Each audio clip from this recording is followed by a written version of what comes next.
ஹைதராபாத்தில் மண்ணில் புதைந்து 3 தொழிலாளர்கள் உயிரிழந்திருக்கின்றனர். கூடுதல் விவரங்களை செய்தியாளர் சரவணன் வழங்கிக்கலாம். சரவணன், என்ன நடந்தது? இந்த விபத்து தொடர்பான கூடுதல் விவரங்களை பதிவு பண்ணுங்க.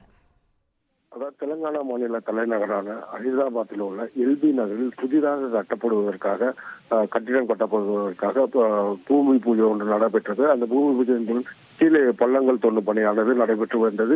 மேலும் தரை தளத்திற்கு கீழே உள்ள செலர் அமைப்பதற்காக ஆழமாக அந்த பள்ளமானது தோண்டப்பட்டது. இந்த நிலையில் இன்று காலை பள்ளம் தோண்டிக் கொண்டிருந்த போது மண் சரிவானது ஏற்பட்டது. அப்பொழுது அங்கு கீழே வேலை செய்து கொண்டிருந்த தொழிலாளர்கள் மீது அந்த மண் சரிவானது விழுந்ததில் மூன்று பேர் அந்த மண்ணுக்குள் புதைந்தனர்.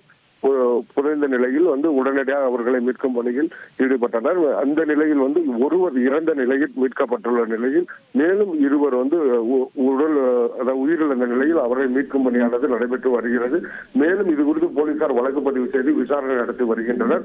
இறந்த தொழிலாளர்கள் மூவருமே வட மாநிலத்தைச் சேர்ந்தவர்கள் என முதல் கட்ட தகவலில் தெரிவிக்கப்பட்டுள்ளது. விவரங்களுக்கு நன்றி சரவணன். செய்திகளை உடனுக்குடன் தெரிந்து கொள்ள உடனே சப்ஸ்கிரைப் பண்ணுங்க.